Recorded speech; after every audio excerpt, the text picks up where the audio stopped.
welcome. I'm E.G. Marshall, asking an age-old question.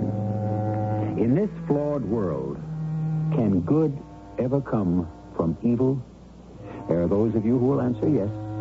Others, a resounding no. Still others, astride a moral fence, cannot make up their minds. In the story I bring you, let us seek the answer in an individual case. You will be the jury, and at the story's end, bring in your verdict. Can good ever come from evil? Now stop, Susan. Just stop.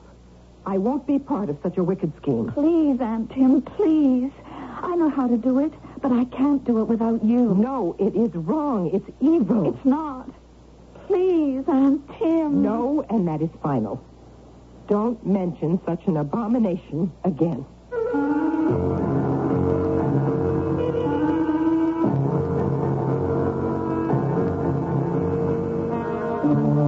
Our mystery drama, The Orphaned Heart, was written especially for the Mystery Theater by Nancy Moore and stars Roberta Maxwell. I shall return shortly with Act One.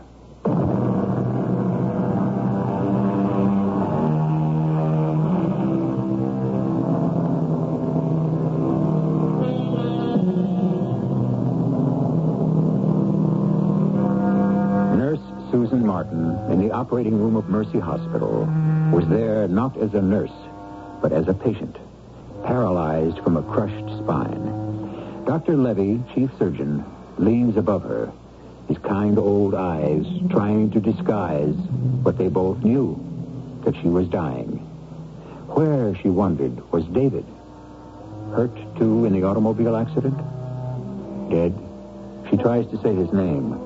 Only a dry sound struggles from her throat before the ether claims her. When she returns to consciousness...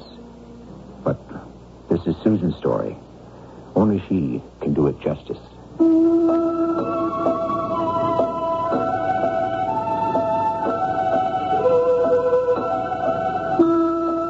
Like any romantic girl, I had always dreamed of a church wedding. Bridesmaids and organ music. The bride in satin and lace. Instead, I wore a coarse hospital gown. And instead of standing at a flowering altar, I lay flat on a hospital bed. I, David, take thee, Susan. I, Susan, take thee, David, till death do us part.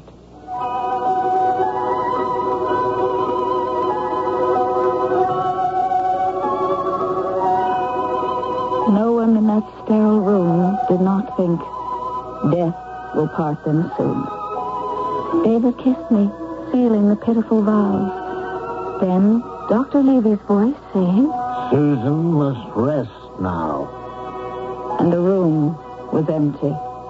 The bride alone, remembering.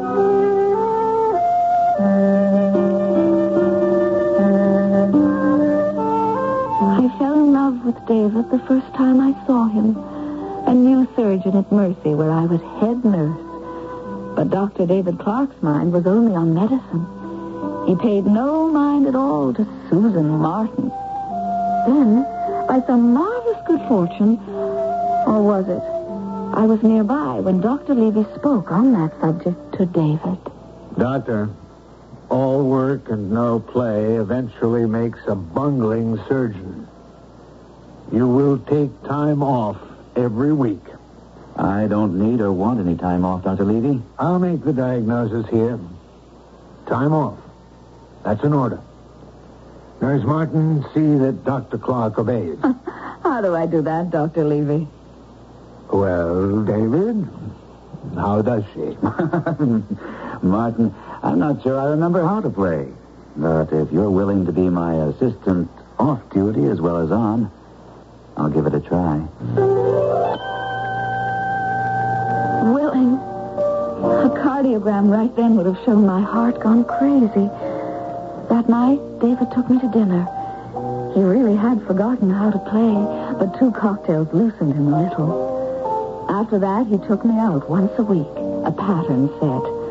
A few drinks to relax him, laughter, companionship, a kiss goodnight. Each time I loved him more. My Aunt Timothy Simmons was the only person I could talk to about David. Was there, I asked her, anything wrong with trying to make him love me? No, but I think there's a good deal wrong with how you're going about it. All I do is try to be good company. But seeing to it that he drinks more than he should is being good company? Liquor breaks down barriers. No doubt. But liquor won't make him love you. Oh, Aunt Tim, he'll love me, and he'll marry me. Wait and see.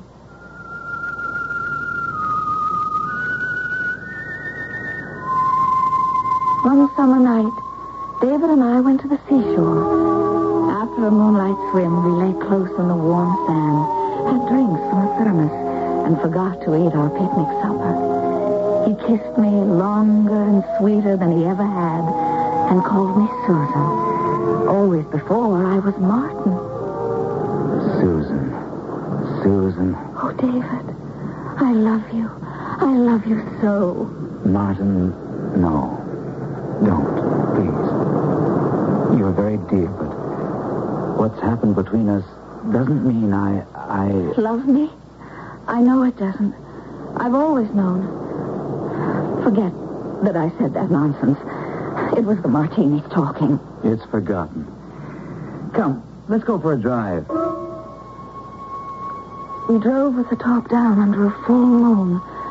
I didn't care that David was driving much too fast, and I didn't see the sharp turn. At the moment we hurtled over a steep grade, I was wishing on a shooting star that David would love me and marry me one day. In the hospital after the long operation, when I came back to consciousness, David, unhurt, sat beside my bed, pale and stricken. Oh, Lord, Susan, what have I done to you? How can I make up for this? Marry me, Susan. Marry me.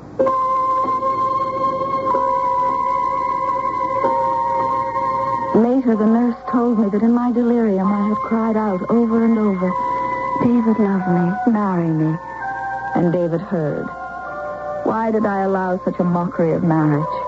Because I believed what everyone believed, that I was dying, and I could face death with part of my life's dream come true. I, David, take thee, Susan, till death do us part.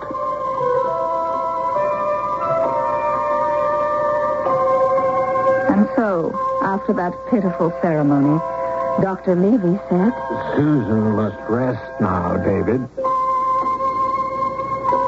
Alone, Mrs. David Clark lay waiting to die. Mrs. David Clark. Like another shooting star, the marvel of that name shot through me. Every nerve and cell sprang to life, strength flowing into me. By all the rules, I should have died. I prayed to live to be David's wife. I did live. And 1,000 times I wish I could have died. You and the good Lord have wrought a miracle. The miracle doesn't include making me whole, letting me walk. Susan, perhaps with time. No. Dr. Levy is certain. I can never even use crutches. David is married to a woman he doesn't love. Husband of a wife tied to a wheelchair. I know what I have to do, Aunt Tim. Quickly. Now. Or I wouldn't have the moral strength ever to do it at all. David, which one of us gets the divorce? Neither of us will get a divorce, Susan. Now, you're not going to hold me to a marriage I hardly knew was happening. You know very well I was too sick to know what I was doing. I don't know any such thing. And I know what you're doing now. Giving me an out. I don't want out. You're my wife, and you'll stay my wife. Only because you feel guilty about me. I am guilty. No. What happened was an accident. It could have happened to anyone. Was it an accident that I drank too much and drove like a maniac? Let me do the little I can do to make up for what I've done to you. Don't take that chance away from me, Susan. Don't make me any more guilty than I already am. nothing would change his mind. Before I left the hospital, he bought a lovely house, all on one floor with a garden where I could paint not very good pictures of the flowers. He hired a live-in nurse, but was so exacting about my care that she soon departed. 2 more came and left. Then David went to Aunt Timothy. Aunt Tim, I'm here to apologize. What in heaven's name for? Refusing your offer to take care of Susan. I still think it's too much to ask, but now I'm asking. In fact, begging. You know you don't have to beg. Susan is an RN, the best. She'll know when something more is needed than you can manage. Will you come?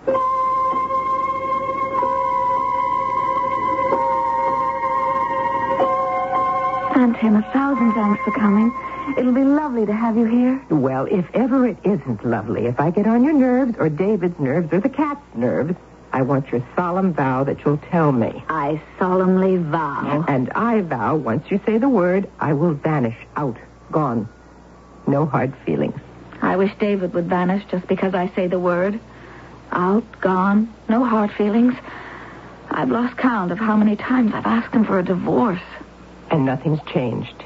He doesn't seem restive. If he is, he doesn't let it show. No wife ever had a more kind and thoughtful husband. I'm so glad for you. Well, don't be glad. Can't you see his wretched goodness and sweetness make me love him more? I see, but I don't... I don't want to love him. I know. If he were rotten to me, I could say, get out, leave me alone. I don't want you anywhere near me. And mean that so he'd believe me and go. One day, I will say it. I plan how. I rehearse it. I scream it so the lie will have the ring of truth. I've never yelled at David. He'll believe me if I yell. Oh, Aunt Tim, he's got to believe me this time. I can't wreck his life any longer. I'm sick of this charade, David. Bored into the grave with it.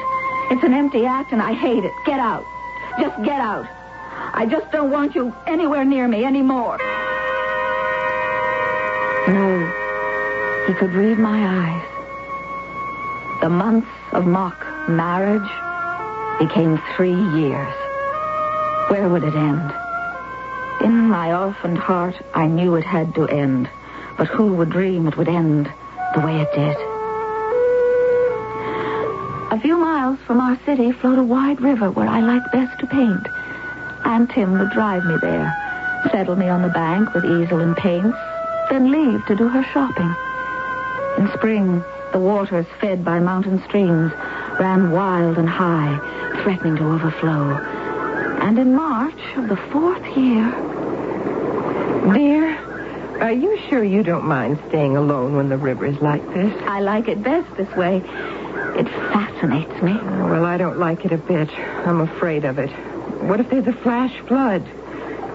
Now, I'm putting your chair far from the bank, and I want you to promise you won't wheel any closer. That was the spring David fell in love, but not with me. He was not less kind, but his eyes sometimes had a far-away look, and once, wool gathering like that, he called me Laura. I asked who Laura was. Laura?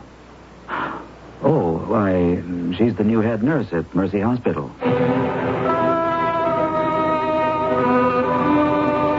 On my birthday, 2 weeks later, David sent me flowers. The card read, Laura, my love. No signature. Weeping, I showed the card to Aunt Tim. Oh, my. Susan? Now, why are you crying? A divorce is what you wanted from the beginning. I don't want it anymore. I want David any way I can have him. A fool's paradise is better than no paradise at all. I can refuse to give him a divorce, can't I? Yes, you can. Just because I'm a paraplegic isn't grounds for divorce? No, but those aren't the grounds, are they, Susan? You're saying if I really love him, I'd want his happiness. I will give him a divorce.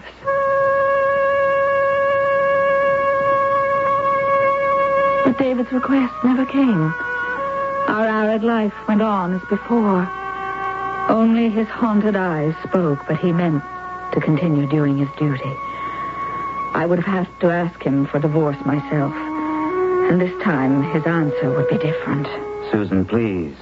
We agreed not to talk about divorce again. You've paid your debt to me, David. A debt never owed. 3 years of paying. Now you've another debt to pay. What debt? The debt you owe to love. And love's name is Laura. How did you know? The florist cards were mixed up. Oh, I'm so sorry you had to find out like this, because it's over. I'm not seeing Laura at all. Please believe me. It's true something began between us, but we stopped it. I swear there's nothing now. Except love. I want you to have your love, David. Do you think we could have any happiness knowing it was stolen from you? Happiness can't be built on selfishness. There'll be no divorce. Ever. Did I love David without selfishness? I believe that I did. But what could I do that I hadn't done to set him free? The next day, at the river, I knew.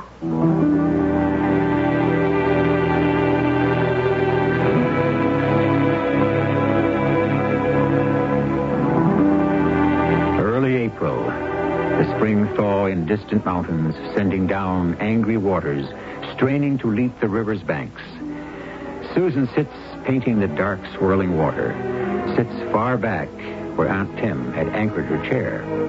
She feels compelled to paint. Not what she sees, but what she imagines. The dangerous river at full flood, covering the very spot where she sits. And the ominous painting carries a message.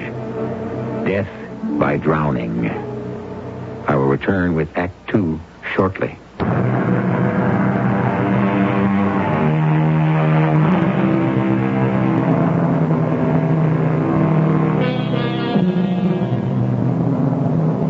What have we now? A painting that seems to speak to the painter. Death by drowning, Susan. But your death will not look as if you chose it. It will seem an accident. And this time, your beloved need feel no guilt. Once another accident bound him to you. This one will set him free. At first, when the message came to me, I shouted, "No, no," and flung the painting to the ground. "Thou shalt not kill." It was murder, self-murder, a sin. Believing that, why did I keep thinking of it? My mind thrashed like the river, and by the time Aunt Tim came back, I had to tell her the awful thoughts that wouldn't go away. I knew I shouldn't have left you in this dreadful place. It's made you morbid. Well, you can be sure I won't bring you back till the danger of flood is past. Oh, how I wish we didn't live near this awful river. Susan? But now what are you thinking? You've just given me an idea. Let's move away, Aunt Tim. But you see, you're talking more nonsense. You know as well as I do David can't be asked to move his practice. I don't mean David should go with us. I see exactly what we can do and how. One day, after the spring rains, when the river really is at flood, I'll come here to paint. While you're gone, I'll disappear. Or seem to. All the evidence will say I drowned, and David will believe the flood swept me away. Susan! Your story will be that when you came back from shopping, poor Susan and her chair were gone. He'll think I wheeled it too close, or the brakes didn't hold. Susan, just stop. I won't be part of such a wicked scheme. Please, Aunt Tim, please. I know how to do it all, but I can't do it without you. No. Now, even if I agreed, it wouldn't work. You're not thinking of all the problems, the obstacles. I am. And it's clearer every minute. I know where we'll go and what we'll do. We're not going anywhere. Do you love David? Oh, Susan, you know I do. Then prove it. Together we can give him back his life and give him Laura. There. Now, that shows how addled you are. Even if David believes you're dead, he can't marry Laura. There's a law that if a body isn't found, 7 years have to pass before a missing person is legally dead. Oh. The body of Susan Martin Clark won't be found, and David can't marry anyone. No. Wait. He can be with his Laura, be free to love her, and the 7 years will pass. Years of love. Not duty because he's tied to me. Oh, Susan. We can live on Uncle George's life insurance. It's more than enough. He didn't leave it to me for this. Our whole lives hiding? What kind of life is that? When it's safe, after a few months, we can go to Europe. You love Europe.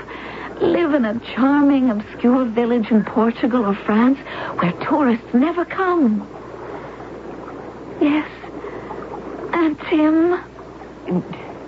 No. All right.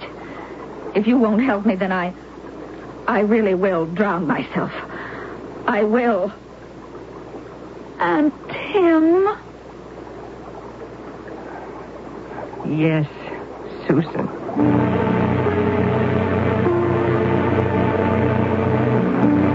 I think Aunt Tim knew I wouldn't carry out that shameless threat. But how could she be sure? We sat still till twilight planning. When we reached home, the plan was set in motion. David, Susan will go and paint by the river, and the place scares me. It's so wild and dangerous this time of year. Well, then stay with her the whole time. Now, that's just silly, you two. I like being alone, and I paint better alone.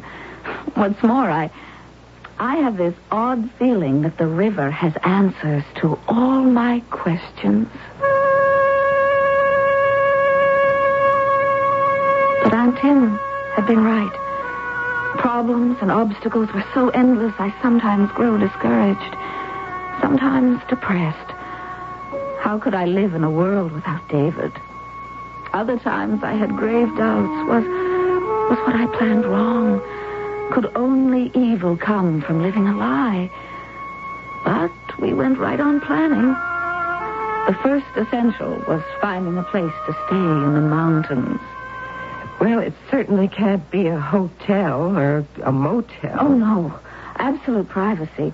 A remote furnished cottage with no close neighbors. But near enough to a village where I can buy supplies. Most important, near enough to this city, so on the day Susan Clark died... Don't say that. So on that day, you can drive me to our hideaway and get back home the same day to tell David the sad story of the river's treachery. Susan, I don't think I can go through with this. You can. You will. Now, we've got to look ahead, not back. Plan 1,000 things. Buy me a wig, Aunt Tim. What? After I've drowned, there'll be publicity, bound to be. My picture will be all over the papers, I'm sure. When we go house hunting, I mustn't be recognized. A little black bobbed wig, Aunt Tim. Oh, your beautiful long blonde hair all hidden. Susan, let me tell you something. Finding a place where two women can live alone won't be as easy as buying a wig. I know that. But we'll find that place. Don't be too sure. And I'll tell you something else. If we look at house after house in the mountains, cottage after cottage, and not one is right or even possible, then it will most surely be a sign that we are not meant to do this unnatural thing. Not meant to, Susan Clark. And the Lord will be seeing to it that we can't. By Aunt Tim's sign theory, the Lord was highly in favor. Very soon, we were led to an almost perfect hideaway, a pretty isolated cottage 60 miles from the city. The sign out front told us part of what we needed to know. Furnished cottage for rent, monthly or yearly. Aunt Tim, we are supposed to do this. The little house is telling us so. In the village 3 miles away, we got the key from the owner, Mr. Albee. Luckily, he was too busy in his hardware store to go through the house with us, or I'd have had to stay in the car faking a sprained ankle. The cottage inside suited exactly, and Aunt Tim, to her own disgust, was developing into a marvelous liar. Mr. Albee, my niece's name is Mrs. Clayton, and I'm Mrs. Timmons. We're both widows and both love the mountains. We'd like to rent your cottage for at least 6 months. Well, now, ladies, it looks like it was just meant for the two of you. I want to believe that, Mr. Albee. When will you be moving in? Why, we're not sure yet. Some problems to solve first. Anyhow, the rainy season begins soon. I think we should come after the rains. Don't you think we should, Aunt Tim? Oh, yes, afterwards, absolutely. Ma'am, you ought to come before the rains. Then you'd see the stream alongside your cottage thundering down the mountain. It's a sight to behold. Well, yes, I'm sure it is. We'll try, Mr. Albee, but we just can't promise. Well, any time suits me, ladies. We'll pay the first month's rental now, if that's satisfactory. Oh, it's fine and dandy. And I hope you'll be happy up here. Kind of a long holiday, I take it? Very long. Longer than we've ever had.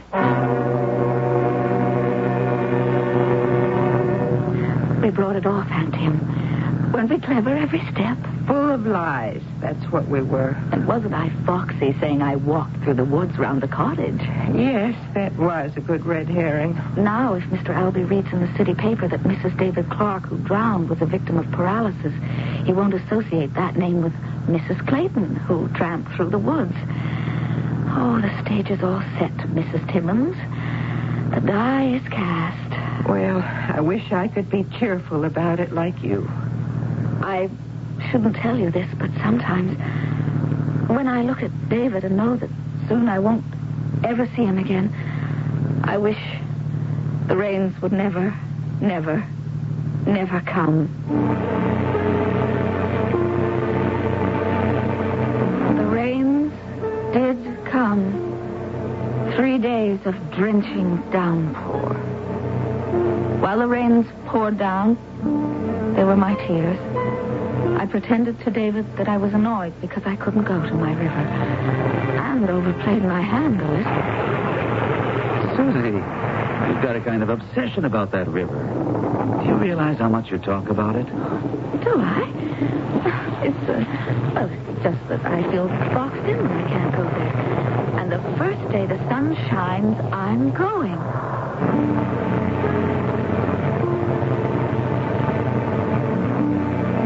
Day dawned clear. On our last morning, David sat across from me at breakfast. My husband. Mine. I felt my resolve weakening and wished he wouldn't sit on over his coffee. Go, I thought, please go, so I can go too. But in spite of inner torment, I said what had to be said. It's a lovely blue-eyed spring morning, David. I can go to the river. My wife and her love affair with a river. It does have something to do with a love affair. Can a husband be jealous of a river? You're teasing me. No, complimenting you, really. You're a marvel, Susie. Have I told you that lately? Probably not. All right, I'm off. Have a fine, blue-eyed day.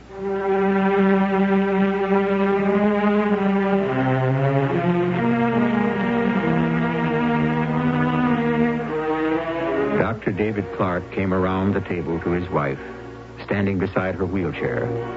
Usually, in farewell, he only touched her cheek with his hand. If he kisses me, Susan thought, I cannot go. A kiss would be a sign that he loves me a little, and I will not go through with it. She holds herself rigid, waiting. And we must wait for Act 3.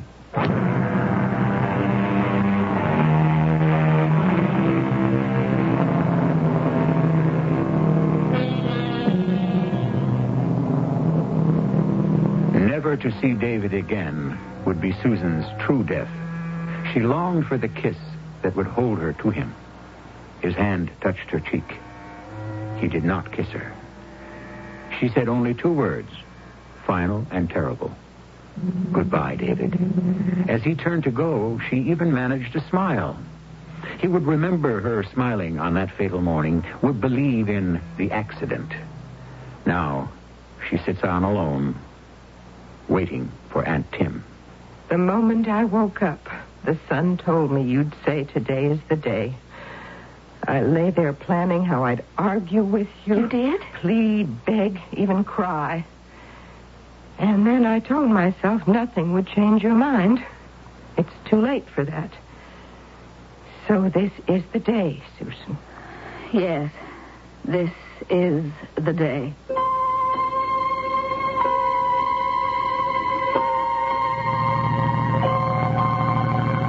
It's begun, Aunt Tim. The die is cast. Yes. I'm clocking how long it takes to get to our cottage, so you'll know exactly for the other times. Yes. I've seen my house for the last time. David for the last time.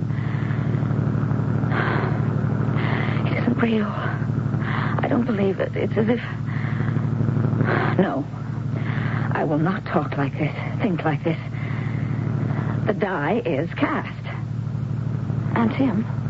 Yes. I know what you have to do is harder in some ways than what I have to do. I'll just sit up there in the mountains and wait while you... Don't belittle what you have to do. Manage alone. You've never had to do that since your accident. But I can. I've practiced enough. Oh, poor dear Aunt Tim. You have to go back and tell David the endless lies.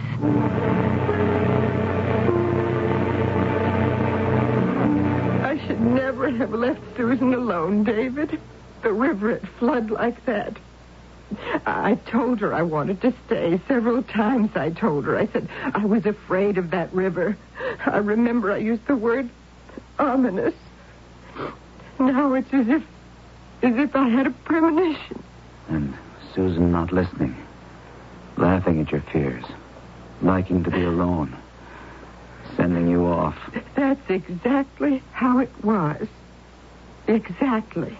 And then the river she loved, taking her like a lover for its own. You could say that. Damn the river. She loved it and it killed her.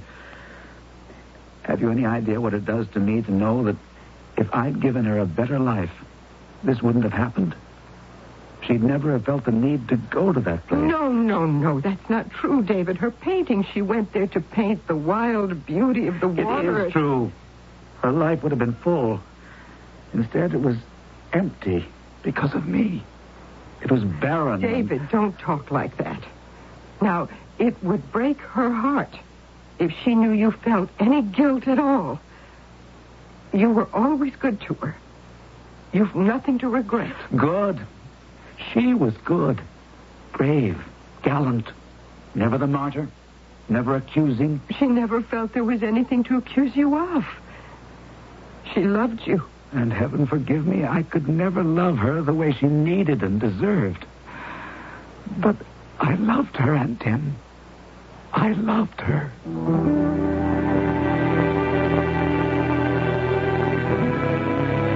Alone in the mountains, one worry for me was that friendly Mr. Albee might come to call. He did just that.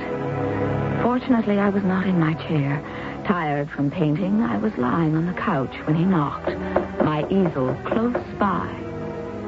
Quickly, I took the Afghan covering me and threw it over my chair. Then, with my hands lifted, my legs to the floor so I could sit up. Who is it? Hey, Miss Albee. Come in, Mr. Albee. The door's off the latch. Well, good day to you, ma'am. I just come by to see is everything all right? Everything's fine. Forgive me for not getting up. I've been painting for hours. It's made me tired and lazy. No, there's no call for fancy manners. So, you're a painter? Yes, of sorts. There on my easel is the view from that front window. Bless my soul. The spitting image of them trees out there. The stream behind them rips snorting down the mountain. It's real beauty. I never saw the like. Thank you. Have a seat, Mr. Albee. Well, no, I can't stay but a minute. I got to get back to the store. I'm awfully sorry I can't offer you something cool to drink. We haven't been very efficient about supplies. My aunt's gone to remedy that. Oh, that's so? I didn't see her car in the village. She's gone to the city. We need other things from there. You don't mind being out here in the woods by your alone? Not a bit. I paint better alone. My late husband never understood that. And here I am bothering you. I'll go along. Ma'am, I hope you'll be happy here. I surely do. Happy? That was not part of the plan. Only David was meant to be happy. Aunt Tim came back for a few hours the day after Mrs. David Clark's memorial service. It had been another painful ordeal, but in a way, laughable. All the lovely, sad things the Reverend Harris said about you. I kept wanting to shout, "Stop, please, stop. Darling Susan is alive and well and living in the mountains." Well, what have you had? But someone else might say it if we don't make more plans fast. Who? Who on earth? Mr. Albee. He was here yesterday, inside. Your chair, did he see it? I had time to cover it up, then pretended I was too tired to get up from the couch. But if he makes a habit of coming... Aunt Tim, as soon as you're here for good, we've got to tell him I had some kind of accident, and I have to be in a wheelchair. More lies. But that isn't a lie, is it? Well, the lies aren't near finished with David. I can't keep on leaving you here alone. That was too close a call yesterday. And what if someone notices when I come here I never stay overnight? You have business in the city. Oh, that won't wash after a while. If I had that much business, I wouldn't take a house in the mountains. Now, next week, I'm going to tell David the last pack of lies.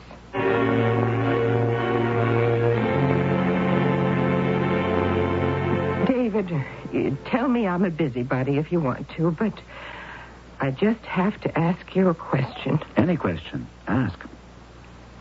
Laura. Laura? What about her? Well, that's my question. Nothing about her.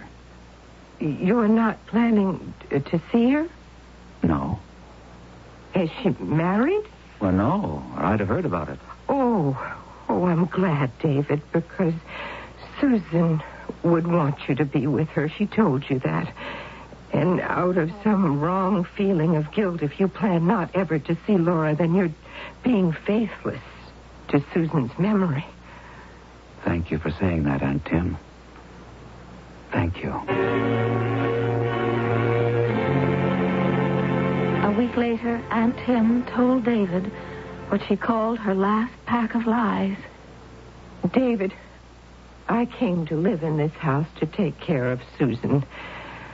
I can't bear it here now that she's gone.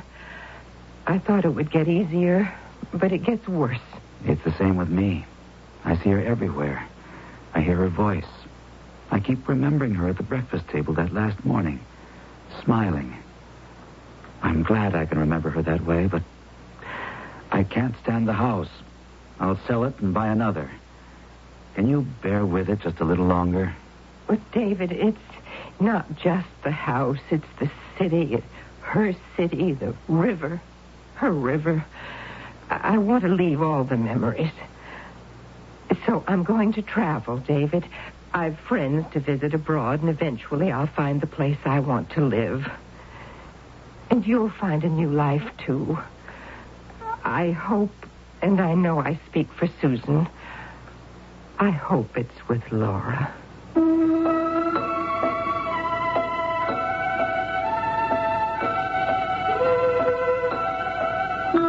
Aunt Tim and I live in a village in France. 7 years have passed. Mrs. David Clark is legally dead. Yesterday, from America, came copies of the newspaper we subscribed to. In one of them, a picture of a young woman. A pretty, sweet face. Susan, look at this picture. Miss Laura Stewart.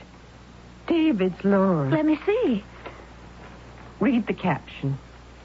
Miss Laura Stewart, married today to Dr. David Clark. Aunt Tim. So, what you wanted has come to be. At long, long last. Now that it's happened, really happened. How do I feel? I don't know. It's too soon. Glad for David, of course. But how do I feel for me? And Tim, I'll tell you something I've never confessed before. To this day, I don't know if what I did, I'm still doing, is wrong or right. Dear, you always said it was right. Always. I had to say that. But I do know lies are wrong. I know laws are meant to be obeyed. My entire life is a lie. And because of me, David has 2 wives, breaking a law of God and man. As long as I live, I'll ask myself if what I've done is good or evil. And I will never know the answer. Never.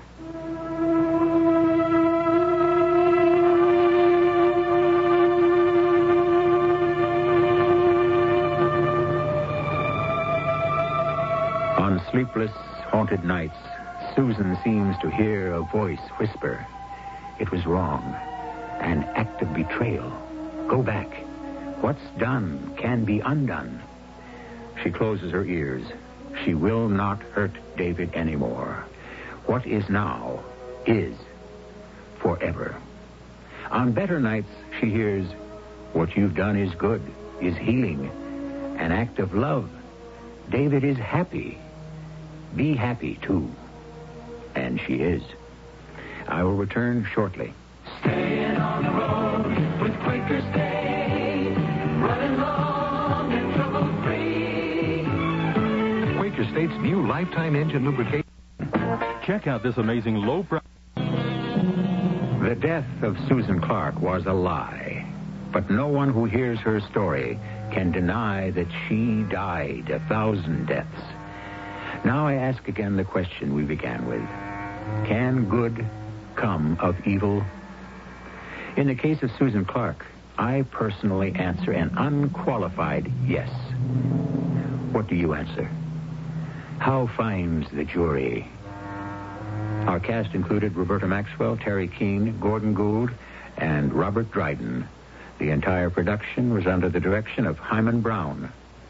And now, a preview of our next tale. You must understand I do not willingly cause you pain. You force it upon me. Yesterday you gave us to understand no one in Doremi or anywhere else conspires with you. And now perhaps today you remember it differently. I have nothing to add. We have sworn evidence that you are a courier for the French underground. Courier, what is that? Do you deny that you have carried messages from Doremi to Paris, the contents of which are to sabotage the German offensive? Whatever I have done has been at the bidding of the Holy Voices. Ah, sir. Young woman, this is the 20th century. There are no voices other than human. You have withstood some pain by refusing to tell us who is in this plot with you. However... There are voices. I tell you there are. This is E.G. Marshall, inviting you to return to our Mystery Theater for another adventure in the macabre.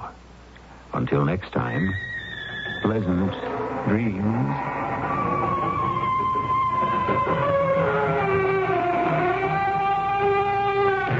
Thursday night CBS Radio Mystery Theater, 8:06 on 1160 a.m. U.S. District Court Judge Alden Anderson today held the local air traffic controllers union and its top officers